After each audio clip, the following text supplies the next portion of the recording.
are people celebrating this? Everybody listening to this has an expertise in something, and they've served in some sort of position, and you see the person above you who's your boss who has no freaking clue what it takes to actually run something, and then they're making policies based upon things they think happen, even though when they get down to it, they've never been a part of it. This is crazy. How can you write that and purport yourself as somebody who actually is an arbiter of truth? People underestimate how skilled Chinese workers are. I have many clients who've tried to manufacture their products in the US, have been unable to do it, not because of price, but because of skill. Business is brutal. If you're at the top level of corporate competition, it is cutthroat. And a lot of times you go into a negotiation having a super hard stance on one side because you know you're going to have to meet somewhere in the middle. And I think that is Trump's strategy in general with life.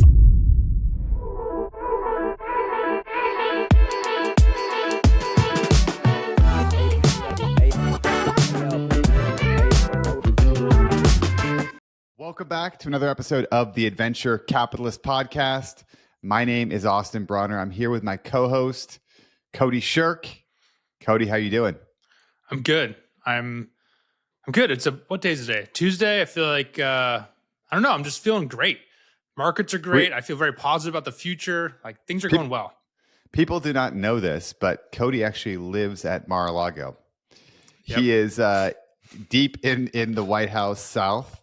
In Palm Beach, and so he's been really thriving down there as the center of the world relocates down to Palm Beach. But seriously, you've been in the epicenter of all this stuff. What's been going down in Palm Beach? So I don't literally live in Mar-a-Lago. If anybody thought that was real, that was a joke. I live in the area, and I'm going to leave some names out because I actually do interact with. Let's just say. I'll leave it vague there, but let's just say I'm very much within the circle of people right now. I'll in the Trump bubble. He's in the Trump bubble. I'll name drop something right now though. So I had some friends out last week. We had a dinner in Jupiter, Florida, with a bunch of investors. It was an awesome dinner. We had about 15 guys show up. I would say it was half investing dinner where we were sharing like ideas, and it was also kind of like a men's group, but it was people that previously did not know each other, but we all got together, and it was kind of like, hey, we should do this more often. We all felt like good about networking, and I hate that word networking, but just getting around some like-minded people. So anyways, that dinner was really good.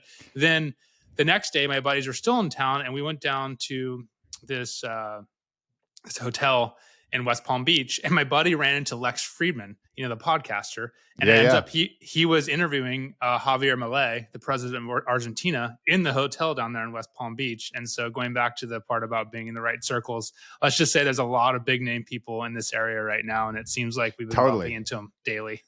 Totally. It's whenever like a center of power shifts, it's like people come in and they want to get involved, and you can kind of see it going on. Yeah, quick note about that. I just wanted to mention that if anybody's questioning about moving to Florida, I have people all the time. Hey, should I move to Florida? I think it's a property bubble. It's getting really expensive. I'm telling you, like, there's still a lot of opportunity down here, and there's still companies moving here. And let's just say, like, it just feels energetic in this area of Florida. So don't question if you're thinking about coming in here. Energy is in Florida. I mean, energy is still in Austin, Texas, too. I just moved up to Oregon, and we're going to be here for at least a year. We're kind of just figuring it out, but yeah, it's great to be in a place like an energy center. Speaking of energy centers in Austin, Texas, we are hosting an investing dinner in Austin, Texas on February 20th. So kind of similar to what Cody just had. If you want to come out and talk a little bit about different investments, meet some really interesting people who are investing in different things, get connected with a really cool group of people, you should come out to Austin, Texas on February 20th.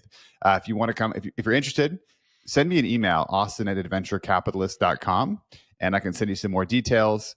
But Cody and I have both put on tons of events, and it's going to be excellent.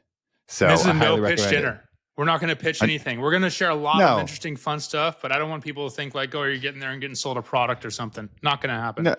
No. It's to be honest, most of these dinners we put on for ourselves to curate interesting people to continue to expand our circle. And if you're an interesting person and you want to be involved and you like this podcast, I highly recommend reaching out. So speaking of liking the podcast, people were losing their minds on YouTube about our last episode about tariffs. So very interesting. We had a prediction episode. If you haven't listened to the last episode, it's 10 predictions about Trump's next term. And we're not going to always talk about Trump and the economy, but it's just like this time is very interesting because there's a lot of shifts going on. So anyway, we put up there was a video that went up, talked about Cody's prediction that tariffs will work. Now, if you listen to the entire episode, there was a lot of nuance related to that. But on YouTube, doesn't matter. People watched it and they started losing. I'm going to give a couple of some nice quotes from the comments. You have no clue whatsoever. You do not understand business. I am now dumber for having heard this. One nice comment from, I think it was like McFetus83. Were you two asleep in the first Trump term? He implemented tariffs in his first term and it backfired from another person. So there was a ton of deluge of comments about how all the tariffs had backfired and they were a big bust. Now, we wanted to start this episode by getting down to the facts of what actually happened in the last term. So we're going to talk about this and then talk about what actually has been discussed about tariffs and where we think they're going to go and who's going to win and who's going to lose for this. So let's start with the actual facts here about what happened. Last administration, Trump's first term, he did impose tariffs, China tariffs. There was $300 billion worth of tariffs imposed on Chinese goods. They were enacted under Section 301 of the Trade Act of 1974, aiming at addressing these unfair trade practices by China. He also implemented steel and aluminum tariffs, 25% on steel and 10% on aluminum from various countries. Claimed that they were necessary for national security. He also put in some tariffs around washing machines and solar panels and that sort of a thing. Now, that's what happened in the first term. Now, there's this idea that Biden removed a bunch of these tariffs and that they were a disaster. The reality is Biden kept almost all of Trump's tariffs on Chinese goods intact. And he actually, in May 2024, he actually increased the tariffs on Chinese imports. And he included even new tariffs up to 100% on electric vehicles and 50% for solar panels. And then he adjusted a couple of other of the existing tariffs. And he really didn't remove any of them, despite all this rhetoric about how bad they were for the economy and how bad they were for Americans. Biden, throughout his term, actually increased the tariffs. So, despite what you think, Biden did not remove the tariffs. Maybe a couple, but largely increased them. Now let's get into what Trump has actually talked about doing. And I'm going to say threatened because often these things come out in during 2-hour rallies where he talks about what he's going to do, this or that. So I'm going to share just the ideas that he has shared, and then we're going to dive into whether we think they're realistic and what's going to actually happen if these are implemented. So one, he has talked about a 60% tariff on Chinese goods, on all Chinese goods from imported from China. And that would be kind of a larger strategy to penalize China. Then he's talked about a 10 to 20% tariff on all imports from all countries.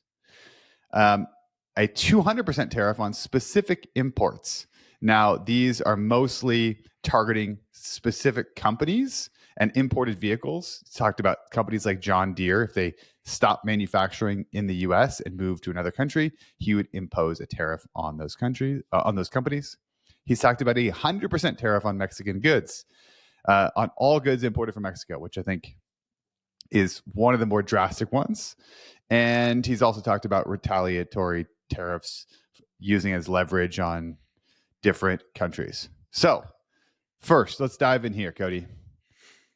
That's a lot of tariff talk. What do you think is actually going to happen here?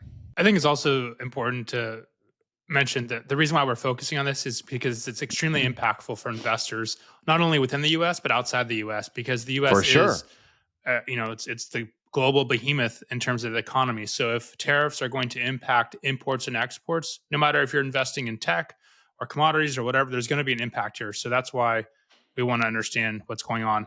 I just also want to note that so much of this has been taken out of context. For example, the videos that we got roasted on with all these comments of, you don't know what you're talking about and you're a moron. And I mean, you can go read the comments yourself. They're pretty harsh. But those commenters actually don't know what they're talking about, because many of the tariffs that Trump is mentioning, by the way, I'm not defending him, I just want to get the facts straight. Many of the tariffs that he's proposing are in combination with a lowering of taxes for the consumer within the United States. So a lower income tax, lower sales tax, whatever it is being lowered is offset by the increasing tariff. And the other part that's important to understand, tariffs are also to protect domestic manufacturing as well. So the most notable one is the automobile tariff that he has threatened to put on Chinese automakers. That's to support the domestic U.S. automaking industry. Now, to be fair to all of this, part of the reason why other countries can manufacture things cheaper and more efficiently is because the U.S. is way too bureaucratic, it's too expensive, and companies are too bloated with bureaucracy. And tariffs will not fix any of that. Deregulation will fix a lot of that, and competitiveness will fix a lot of that. Tariffs, though, in the short term, are a way to protect the U.S. economy from being completely vulnerable to these other countries. And that's the final thing I wanted to touch on. I'm not answering your question at all, but I wanted to get all this out here. China, I mentioned this our last episode, they've cornered the market on rare earth metals, mining it around the world, and they've artificially suppressed rare earth metals prices. Now, if China does want to, let's say... they've suppressed the price of rare earth metals. Yes, they've artificially suppressed it. They've flooded the market in certain areas. So they've mined all these metals, they hoarded them, and then they'll push them out into the market at certain times to keep the price low. And what that does is it prevents anybody else from being competitive. Now, this hasn't happened yet, but the vulnerable part that's very scary, and take economics away, take all of this away. Think if there's an actual global conflict, or if China wants to invade Taiwan, or if there's some thing that happens that's like wartime scenario for the U.S. or for the world, China can immediately shut off exports to the U.S. or other countries that are dependent on these metals. So the point is, if the U.S. is completely dependent on China for certain things, it's an extremely vulnerable position for the U.S. to be in. So these tariffs are a way to protect the U.S. from being completely dependent on these third parties. So I think that's a big part of what people are missing here, is that a lot of people are just pissed at Trump. A lot of people are pissed at tariffs. Like, this is a bigger picture. This is national security. One other part of that, though, one of the reasons that it's expensive to manufacture in the United States is that wages in the United States are higher than they are in other countries in developing nations. So that's one component as well. We're talking about the wage difference between paying an American worker and a worker in China, Vietnam, Mexico is quite different. Also, skill. There's one other aspect here that people underestimate how skilled Chinese workers are, and I have many clients who've tried to manufacture their products in the US, have been unable to do it, not because of price entirely, but because of skill. And so anyway, other reasons why. I had a company where we had to manufacture in China because there was no manufacturing capability at all in the US. It wasn't even an option. We had to go to China. But I think, again, the bigger picture here is this vulnerability that the US has to these other nations that's being forgotten about, because we just assume the world's going to go on and have this free trade forever. And it absolutely could, but we're becoming more and more fractured globally, and we're getting more and more threatened by these trade routes that we're losing access to. So back to my question. Of these, what do you think is actually going to happen? Are some of these, do you think there's going to be a 100% tariff on Mexican goods, or a 60% tariff on all Chinese goods? I think, first of all, North America, I think, is going to be a behemoth. That's one of my predictions. I think we talked about it last time. I think the U.S. will mostly play very nicely with Mexico because it's very strategic for the U.S. to do that. And I don't know exactly what Trump, I don't think anybody knows what he was pointing at specifically with Mexico with 100% tariffs, but I think that's mostly not going to be enacted. I think the China one's real, though. I think that's really real. Another thing, I keep not answering your question, but I want to mention this one thing. Part of the reason why China is so competitive on prices and resources is because they're horrible with the environment. So they are mining things around the world and just absolutely annihilating the environment. They are the number one producer or constructor of coal power plants in their country. And they are doing this at the expense of the environment. Meanwhile, the US is trying to be much more sensitive to the environment, and we're getting hurt over that. So that's another reason for the tariffs. I think like the Canada and US tariff thing, probably not going to happen at all. I think there won't be really any tariffs there. And actually, Trump even mentioned that he might even just go away with tariffs. But I think the China Currently, thing's real. There's tariffs on, I believe, steel and aluminum, and they're both ways from Canada to the U.S. and U.S. to Canada. Yeah, my take on it is this: I think that not all of these are going to be enacted. I don't think tariffs are the argument against tariffs is that they're going to just raise the price of the goods that Americans need to consume, or that Americans do consume, and that it's just passed along. Even if you're making money from collecting a tariff, it's just being paid by the consumer. And my take on it is, there's, in some sense, similar to you, there are certain things that we really need to not be reliant on China for. For example, cell phone towers. We shouldn't be buying cell phone towers from China. Doesn't make any sense. Why do we're purchasing cell phone towers that could be infected with malware, whatever. It could just be mining data and sending it back to China. All those things we should not be buying from China. And I don't think tariffs are, I think the downstream effects of all of these tariffs will be higher prices for consumers. The question in my mind is it going to, like you said, be a benefit to us because it's going to get us to be more reliant on US or closer allies to manufacture the things that are necessary for national security? I don't know. We're going to see. We're going to find out. We're going to find out. I think another thing to note, though, is Trump comes in with these like hyperbolic things that statements, like people, constantly. and people freak out about it. And that's because the average consumer, the average person has never really been in a high profile business negotiation. Business is brutal. If you're at the top level of corporate, competition, it is cutthroat. And a lot of times you go into a negotiation having a super hard stance on one side because you're going to have to meet somewhere in the middle. And I think that is Trump's strategy in general with life. I'm not saying I really agree with it because it is very abrasive and it's very difficult to stomach a lot of times. But I think that's another thing to remember when it comes to tariffs. He's saying these things because he's getting other countries to basically freak out about it, like, oh God, we got to change what we're doing here. And I mean, and in certain circumstances, it's already happening. It's already working. And he's not even in office yet, which is these other countries starting to position for tariffs. He'll probably meet somewhere in the middle on most of this stuff. But let's dive into winners, right? If these things get implemented, who's going to win? I'll say my first winner, which is American companies that are kind of like small cap companies that are producing things in the US.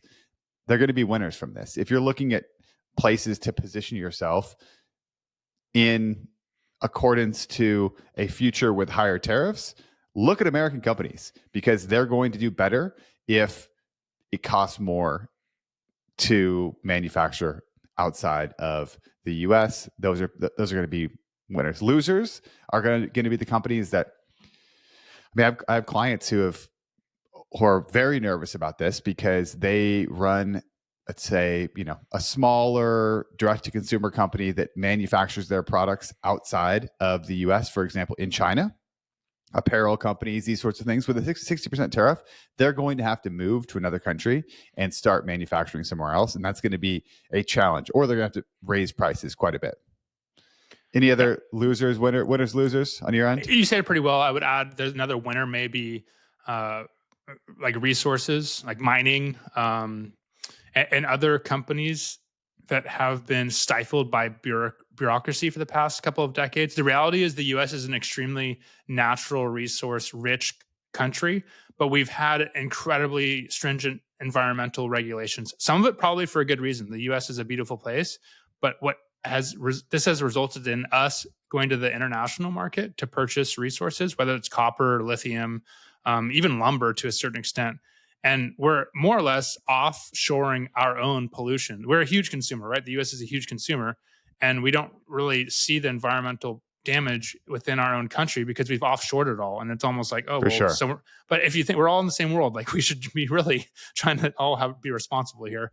I'm not necessarily pointing the finger at anybody, but I am saying that I do I do predict that there will be the streamlining of the regulatory process for certain miners and resource like producers within the US, because we got to stop being so vulnerable to other countries that we're importing raw resources from. Sure. Well, let's move on here. We've hit tariffs hard. Yep. We'll see what happens. Let's talk about Ukraine and Russia and the war and what's happening there. So, big news: Joe Biden authorized Ukraine to use U.S. supplied long-range missiles, specifically these Army tactical missile systems, for strikes within Russian territory. This has been negotiated. It's been talked about for a while, but it's a significant shift. And this comes as Ukraine faces kind of increased military pressure from Russian forces, also bolstered by the deployment of these North Korean troops in the Kursk region of Russia. And there's some different articles out saying that North Korea may send up to 100,000 troops to Russia. And that there's this treaty between Russia and North Korea. It's still very hard to understand what's actually going on over there. But what does this mean, right? We've got North Korea sending troops. We've got Biden sending missiles to Ukraine. What's your take on this, Cody? What does this mean for the next couple of months before the new administration takes over? I'm hesitant to comment for the general population because, of course, someone out there is going to be like, no, I disagree with you. But is there anybody in the US who's like, yeah, now we can bomb Russia? When I say we, I'm basically talking about Ukraine. But now Ukraine can fire missiles deep into Russia. Yeah. Are people celebrating this? Because if they are, I think they either don't understand the capabilities of Russia and their allies and what that could turn into, or they just don't understand war at all. Meaning, like, you should not be celebrating an escalation of war. There's, that's one of the things about the fourth turning. This generation has forgotten what war is like. I have too. I'm not going to say I've been through World War II. I haven't. But after World War II, most countries around the world, all countries around the world, were like, let's never do this again. War is horrible. It's just a bunch of losers at the end. There's nobody that comes out on top and is like, we feel good about this. War sucks. So this escalation is crazy. Not only that, he's only in office for what? We're not even 2 months away till Trump takes office, and he's just escalating more. This is crazy. I have a little bit of a different take. I think this actually really helps Trump's ability to negotiate and get out of the war. I think this is going to be something that, look back on, it's going to be do the opposite of what Biden thinks it's going to do, or I don't know what he thinks it's going to do, but I think this actually helps Trump's ability to negotiate, because now he can step back certain things that were pushed forward by the last administration and say, okay, we're going to not supply these anymore. This will be one of our things we pull back in terms of giving something to Russia and giving some to allow this peace deal to be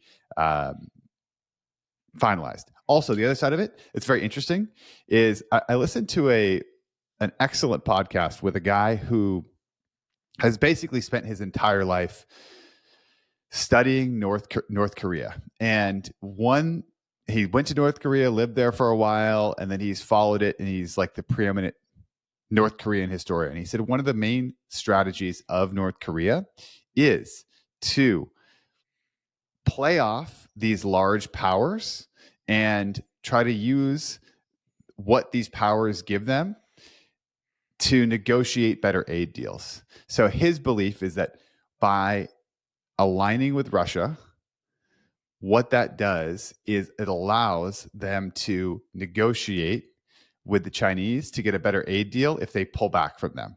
So this is something I had not heard before, but I thought it was very interesting, that basically he believes something like sending the troops to Russia is actually a way for them to negotiate a better deal with China to get aid and rescue their economy from effective stagnation, continued stagnation. Yeah, and North Korea has done that a lot, which is they escalate all these crazy, missile tests and all that, and then they use it as a bargaining chip to get something. And Totally. I would say that this specific example, which is sending troops to Russia to fight with Ukraine, is a good example. But I think the end result, though, is also that Russia and Ukraine, or sorry, Russia and North Korea are strengthening military interoperability. I'm not sure how important that actually is, but that is one side effect of all of this. I want to go back to the kind of war games going on here, a 3D chess that's going on here. I don't even know if Biden actually approved this, right? Like he or tweeted this out, or he there's a press release.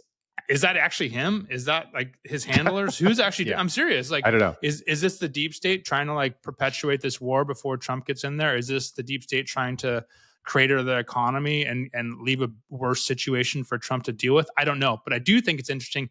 That same day, Trump released a statement on another statement, basically saying, it's actually a video of it, him saying, "I'm looking forward to bringing an end to the Ukraine war as quickly as possible." He did not mention the Biden announcement about the Sure. ability for, he didn't mention that at all, but he did kind of say this other thing that he wants to bring an end to it. So I think that was his response to being like, yo, this isn't my position. I'm not a fan of the US approving these missiles going into to Russia.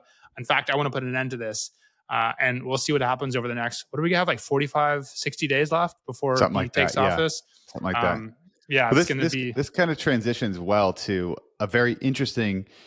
So there's been all these people that have been appointed to different positions or nominated for positions in the next cabinet, and a lot of them have gotten a lot of discussion. One of them that hasn't got a ton of discussion in kind of the mainstream because, well, frankly, other ones have just taken up more space is Pete Hegseth, and he's been nominated to be the next Secretary of Defense. Not many people know much about Pete Hegseth because, one, he is not a kind of like name brand, big established neocon person that you typically think of when you think about these roles. I want to talk a little bit about who he is and why it's very interesting that he is the person that is appointed for the next Secretary of Defense. First off, let's talk about, so he's been a Fox News contributor. He's been the co-host of Fox and Friends on the weekend, which is where people mostly know him from. But he actually served as an infantry officer in the Army National Guard. He deployed to Iraq, Afghanistan, and Guantanamo Bay. He got 2 Bronze Stars for his service. He is very smart. He graduated from Princeton University in 2003 and also earned a master's in public policy from Harvard. And he ran for the U.S. Senate in Minnesota, and he served as the CEO of Concerned Veterans for America. I listened to an excellent interview with him. If you guys haven't never listened to the Sean Ryan podcast, he interviews Pete for a couple hours and talks about really his book, which is called The War on Warriors, and his plan and what he thinks should be done. This was recorded before he was nominated. What he's going to do, what he thinks the military should do, and what his appointment means. So first, I want to say that a lot of people are skeptical because they're like, he doesn't have a lot of experience. But when you listen to him talk about his plan, it is very different than what has been going on in the Department of Defense. So a couple of things. First and foremost, if you listen to him talk about what his number one goal for the Department of Defense is, it's to return it to a meritocracy. He actually talks about how the standards for soldiers have been slowly degrading, and he wants to bring those standards back to 1995, which was the time when the standards for soldiers were the highest. He wants to reevaluate a lot of the diversity and inclusion initiatives that he believes do not make the military more lethal. He wants, and then specifically when we talk about foreign policy, the thing that I think is most interesting about Pete is he has a very different view on foreign policy than a lot of than the current administration. And as a soldier, the book that he wrote was specifically about whether or not he believes that he can recommend joining the military to his son.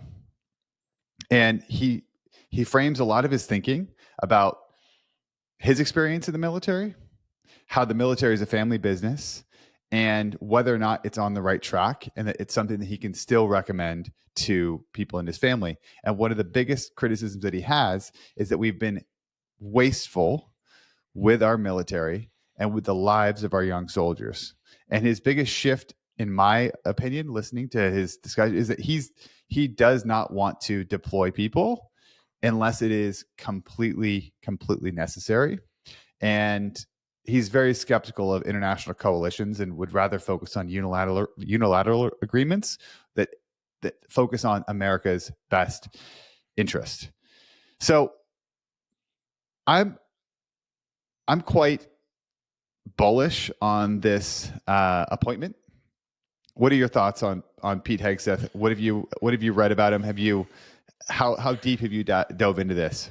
I think he's a good example of outsider. I'm using air quotes on that because he's this appointee or proposed appointee that Trump is putting forward that, and I hate to use this word, but this is what it is, the deep state doesn't like. And it's because he's not necessarily a pedigree guy that has been serving in DC for the past couple of decades. The ironic thing is he literally he's got also served. A very specific opposite view of what our administrations have had. Yeah. He's challenging them like literally by what he's saying, but I'm just saying there's a challenge on what he's actually been active in doing. But the irony of all this is he actually served. He was like an infantry soldier. It doesn't really get much more boots on the ground than that. And so for the average person looking at this, I think this is incredibly positive because, I mean, this is where the world, I think, has gone nuts the past 4 or 5 years, which is we've just kind of ignored people's qualifications to do a job correctly. We're basing somebody's eligibility on something, on their race, gender, or something that has nothing to do with whether or not they're actually the best fit for whatever the job is. And when it comes to being a soldier or somebody who has to execute some technical ability, I want the best person in there. I don't care like what they look like, who they are, as long as, you know, their alliances to America and that they can perform the job really well. I'll give a really good example. And I know I don't want to beat this dead horse, but like the meritocracy part is so damn important. I was a firefighter in Los Angeles, a professional firefighter, a class 1 fire department. This was a no bullshit type of job. You know, we're talking, you know, grooming standards like you wouldn't believe. It's paramilitary. And at the end of the day, too long right now. Yeah, totally. My sideburns are a little bit too long here. And you know, I got to say that if you were going into a fire with somebody or going to some serious emergency situation, say like trench rescue or something that's like if you screw up, like you're going to die, you want the person next to you as the most highly qualified person. I don't care what they are, who they look like, whatever. You want somebody who can like literally pick you up and pull you out of there. And I hope the public wants the same thing. If you call 911 and you want to get rescued, you want the person who can save your freaking life. And the same applies to the US government. I want the person who's most qualified or the most diplomatic or the person who is going to get the best result for the US when they are in a different country. That's the bottom line. And a lot of the pushback is that he's talked about wanting to remove women out of combat roles, not roles like out of a pilot, but roles of infantry on the ground, boots on the ground, where physical strength is a component of the job. And people get upset about this because it's not the direction that the country has been going. We've been going the opposite direction, where there's been more inclusivity. But his argument, which I think is a very fair argument, is that when we changed the rules and we allowed women to go into combat roles, infantry, those sorts of things, it lowered the standard because, one, there's a just biological difference between men and women, and especially related to strength, speed, all these different things. So that's one reason people are really freaking out about this appointment. He might change those things. I highly recommend listening to the podcast if you want some more insight into what he believes. The other part that's very interesting about him is that he has spent a lot of time. He was actually in the running to be the kind of head of the VA in the last administration. And I think there's going to be massive changes to the VA. He's talked about how he's got support for it. Well, one, the VA is like, he talks about how the VA is so bad for its veterans that he wants to completely like gut it, restructure it, and allow them to start doing some of the things that currently soldiers have to go outside the country for, like psychedelics, ibogaine, those sorts of things. So it's very interesting to have somebody like this going into this role. Yeah, a qualified person, somebody who's been through it. I mean, who's better to do that? And again, all you have to see is soldiers are, for the most part, for him. Top level appointees are against it.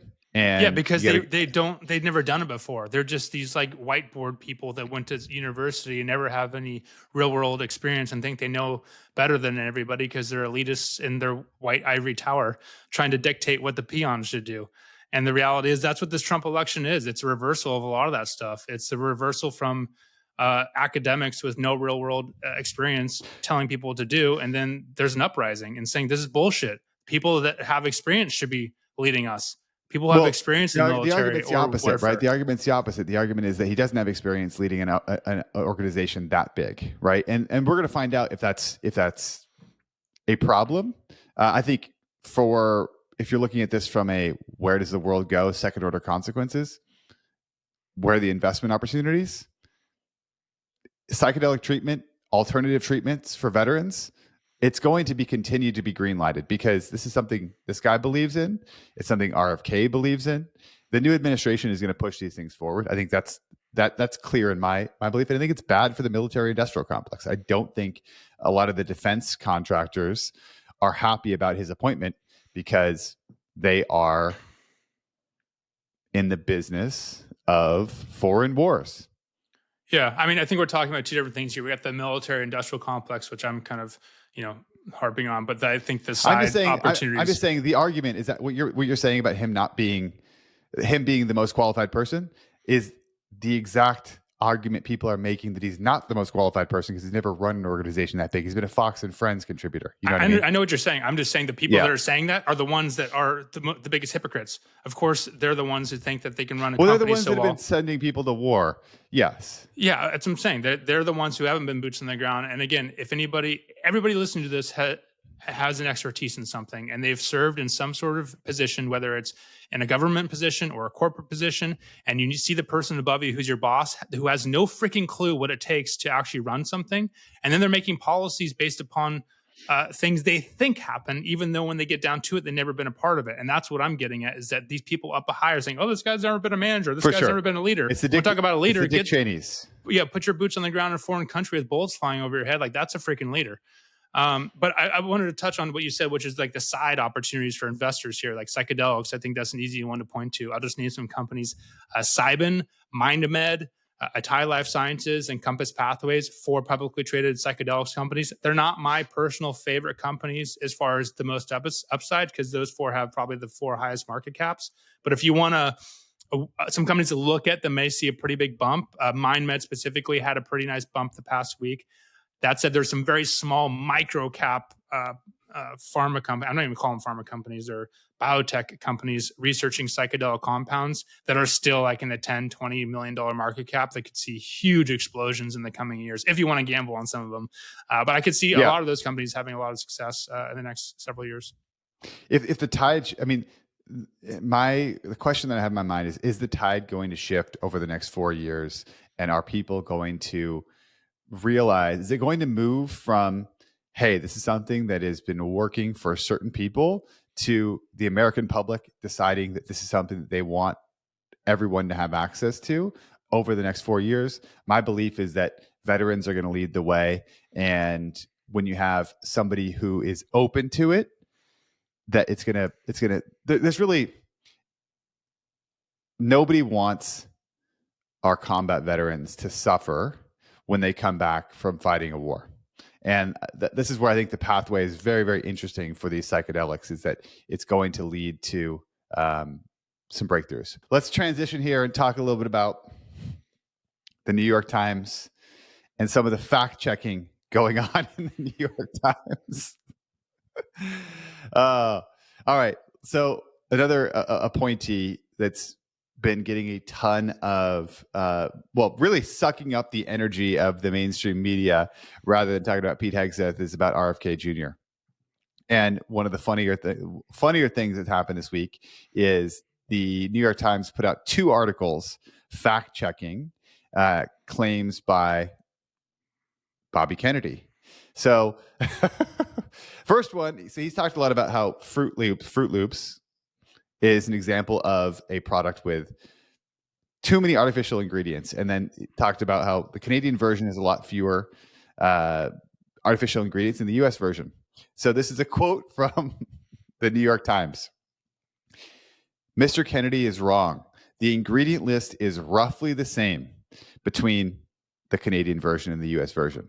Although the Canadian version has natural colorings from blueberries and carrots, whereas the US product contains red dye 40, yellow 5, and blue 1, as well as butylated hydroxytoluene, or BHT, a lab made chemical used for freshness, according to the ingredient label.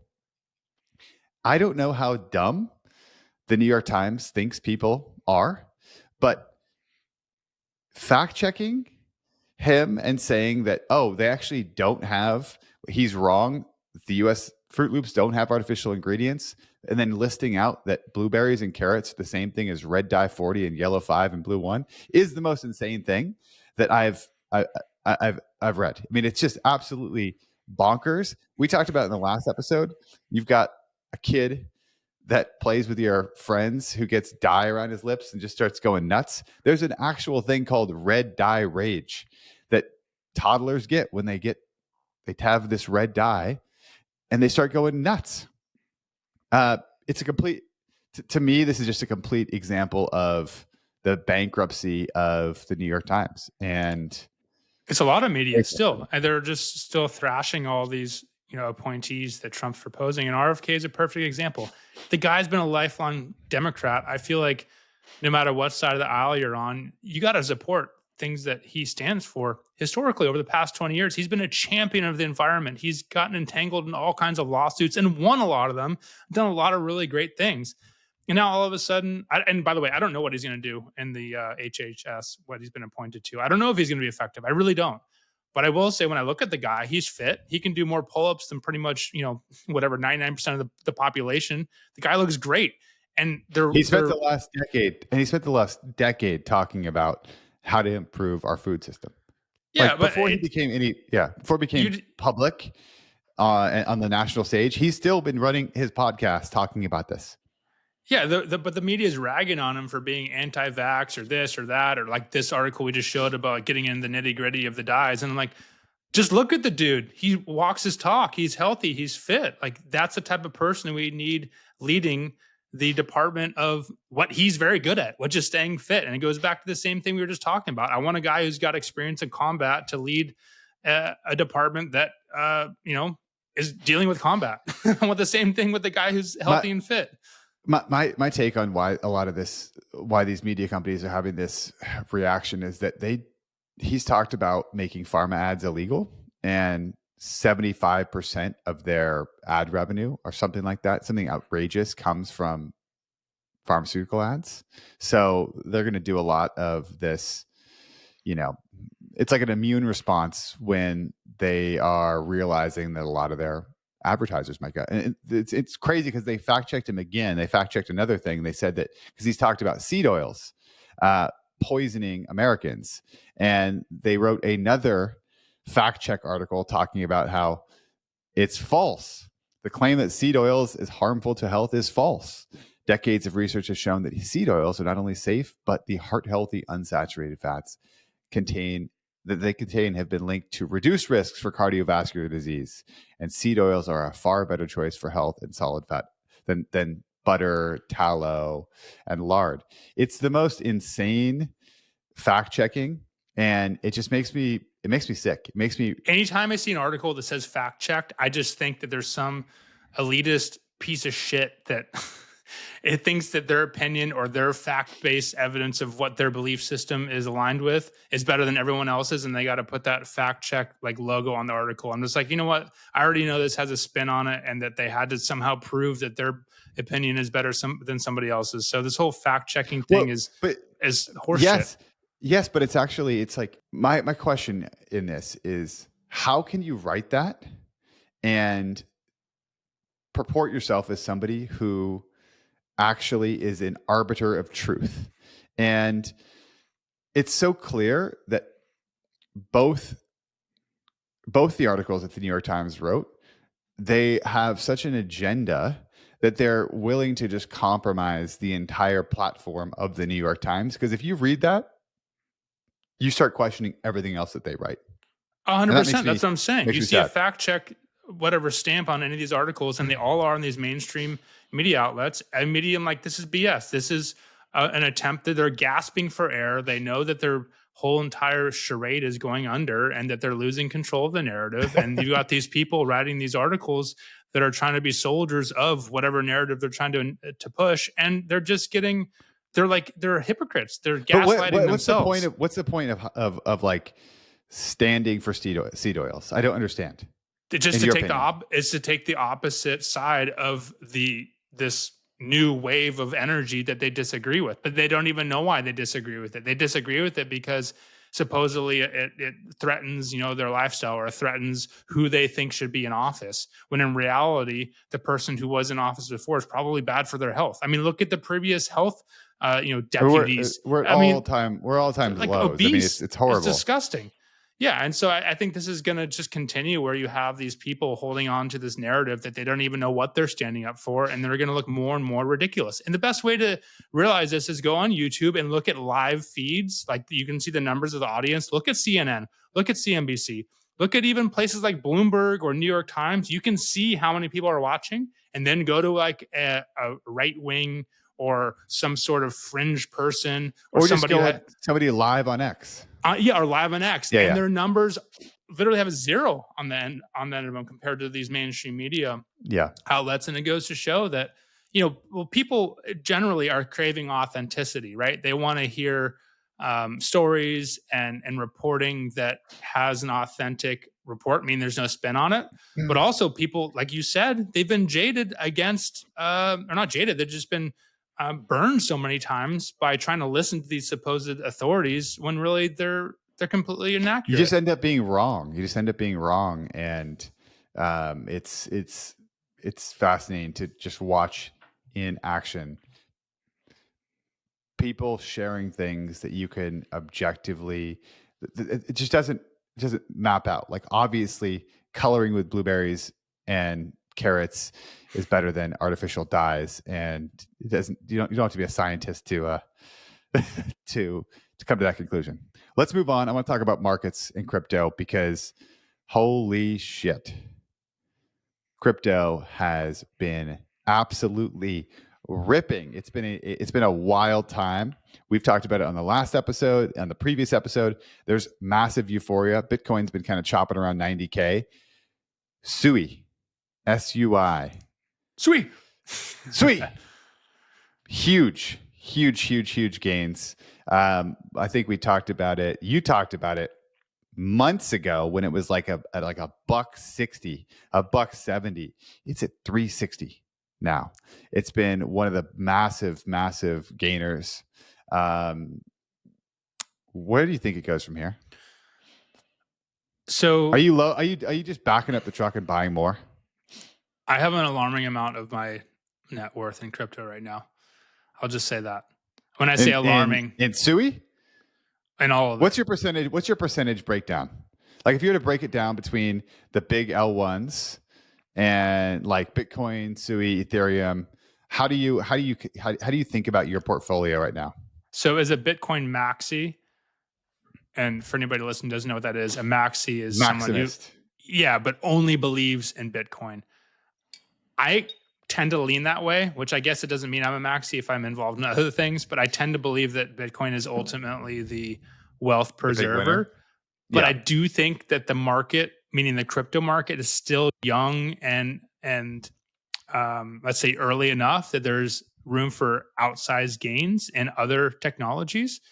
Yeah. Solana, of course, Sui, and then Ethereum. I'm out of Ethereum, by the way. I think there's a pretty strong argument why Ethereum could come raging back. But for me personally, I think Ethereum is broken. And it just, go use Ethereum versus Solana or Sui, and you'll see that it's just the other L1s are far superior. So where am I? I mean, like I said, let's just call it well over 50% of my, let's say, net worth is in crypto. Let's and add a lot more than that. Is it mostly Bitcoin? Yeah, it's mostly Bitcoin. I could share. For me, it's mostly Bitcoin. Yeah. I would say I'm at like 75% Bitcoin, and then 25% Ethereum, Sui, and there's like a little bit extra that I've popped around into a couple just like gambling coins. And of course, the percentages change as prices change. But I've been pretty bullish on Sui since it's been well below $1. And I don't even know what it is today, like 360 or something like that. So yeah. I actually think there's a lot more room on that one to run, just because one, it's still very early, but two, it works. It works really well.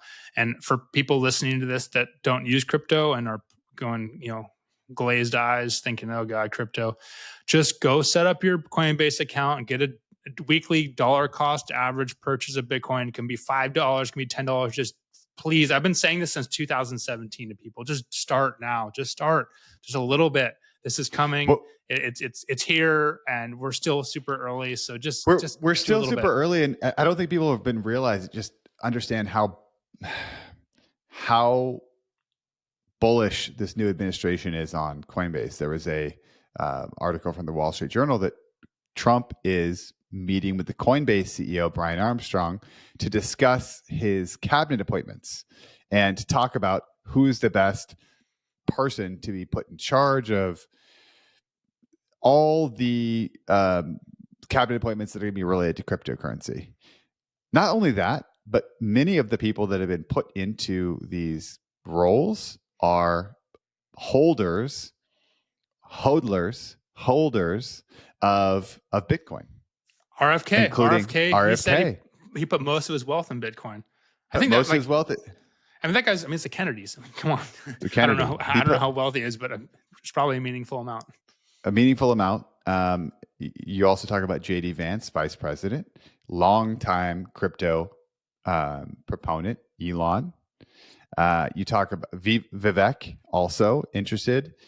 I don't know how much I don't think he's publicly talked about how much he owns, but a lot of people actually own it, and it's starting to get continued bipartisan support. And yeah, it's already moved a lot, right? But I think we're still we're not sure how this is going to shake out, but all signs point to the next administration being continually positive on trying to maximize the gains for Americans of cryptocurrency. That doesn't even include what has been discussed, which is the U.S. creating a strategic reserve of Bitcoin, which could just continue to skyrocket the price. What are your thoughts on the odds of that actually happening? I don't think Trump himself really even understands crypto yet. I agree. I think he's basically hopped on the train because he's realized it's this voting contingent that not only he could get votes from, but I truly do believe that he is much more of a free markets type of person, and he thinks that crypto has some sort of free market element to it. So he's a fan. I think he doesn't want to be on the wrong side. Absolutely. And I don't think he knows that much about it. I've heard that actually Barron was the one that told him that he's got to start getting like more into crypto and was trying to explain it to him. And, on one hand, it kind of makes me frustrated that, our future US president doesn't even know much about crypto. I'm thinking just sit down and learn about it. But on the other hand, I'm like, okay, well, that's why he has all his cabinet appointees. Howard Lutnick, who it may be appointed as Treasury Secretary, he has hundreds of millions of dollars worth of crypto. I'm saying this, what has been reported. I don't know if that's actual truth. But the point is that you just named a bunch of names that are already proposed to be major players in Trump's, let's say inner circle. And even the base case or the worst case is still much more positive than the past 4 years, or really the past 8 years. Even when Trump was in office from 2016 to 2020, he wasn't pro crypto at all. And so No. the narrative is completely changed. And for people that understand the financial situation of the US, but also the global financial situation in fiat dollar terms and the debt, you should be concerned on that data alone and look to crypto as some sort of safe haven or option to allocate towards. That's not even taking into consideration the current agenda that may play out over the next 4 years. If you add that in there, the base case for that, I'm like, whoa, we could see some serious transformations to our financial system. And the idea that you should have a little bit of crypto, a little bit of Bitcoin, or just understand how to make transactions or actually hold it seems very, very, very important for the future. So Bitcoin obviously talked about at length. Sui. Mm-hmm. Sweet. Why do you think it has the ability to continue to run? I think it has the ability to run from emotions alone, which I don't want to recommend people buy this just because emotions are running. But the reality is the market cap's pretty low compared to some other L1s. L1 is basically like it's its own system. It doesn't need to operate with something. It's a layer one. That's just simply saying. And there's several L1s that are good. I can make an argument that I think Sui is the best. Whether or not it is doesn't really matter, because what matters is adoption, what people actually start using. Yeah. And I think Sui is still very early on that part of it, which is like the emotional part, which is I use this, so I believe in it. It's like, oh, I go to McDonald's because I like their burger. By the way, haven't been to McDonald's in 20 years, but people have an alliance towards certain cryptocurrencies. And I think you better start going now that you know. I know. I don't know. I don't think I'll ever convert to McDonald's, but I think a lot of people have been ETH people for the past however long ETH has been around. But ETH has the largest outflows of capital right now among all of the top 20 cryptocurrencies. ETH is losing the most amount of people, and they're selling for Solana and Sui. And so I think Solana will have a huge run here, not nearly as much on a percentage term as Sui, but it will do well. And then Sui, I think on a percentage term, is going to see like really outsized gains. It already has. It already seen a lot. It's seen a ton. I was looking at the market cap. If Sui just reaches where Solana's at today, it would be around $30. Yep. So that's a 10x from here. And the market's going to continue to grow. I'm still a believer in ETH. All the main large projects are in Ethereum. And while it has sucked to hold a bag of ETH for the last really 4 years, I do think there's a future for Ethereum. And if you want to get fired up about Ethereum, you can go listen to the Bankless podcast. They talk about some of the reasons why it's still very interesting. And my hope is that it continues, that it makes a comeback here. But my take on all this is just, it's really worth your time to get involved if you're not involved in it. And that does not mean go all in right away necessarily. There's going to be a lot of people that lose, a lot of people that make a lot of money, a lot of people that lose a lot of money over the next year in cryptocurrency. It happens every single time there's a big pump like this. But it's worth your time. Like you, I've been talking about this, trying to get people to consider buying Bitcoin for like the last 8 years. I mean, it's crazy. And it's mostly played out in the direction that I expected. But just the way it's gotten there, it's up and down. Yeah. I'm not really a tech guy. I'm talking about crypto right now, but if anybody's listening to this thinking I'm some like computer nerd, I'm not. I'm really not. Like, I'm not a developer. I'm not super high tech at all.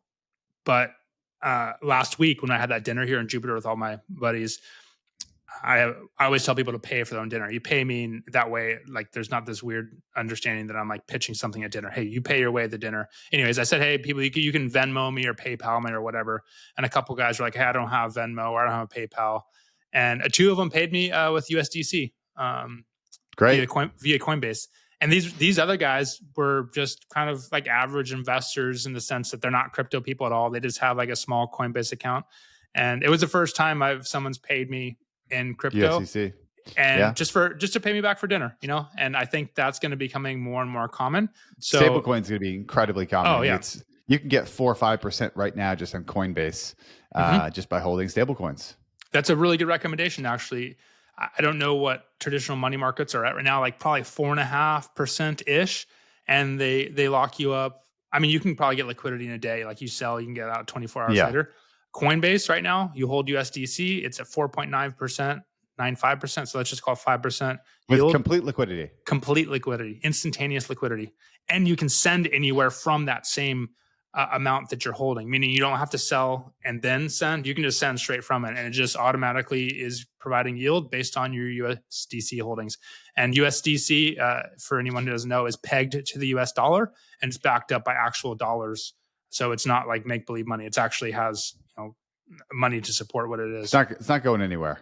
Yeah, exactly. That's not to say that the US dollar isn't going to get inflated away. So if you're holding USDC, you're still exposed to the inflation. You're just hoping that it's less than 5%.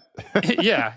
And Yeah. The best part about it is that you have the ability to control what you want to do with that money, meaning you're not going to the bank and saying, mother, may I transfer money here? Can I do this? You can do whatever you want with it because you own it.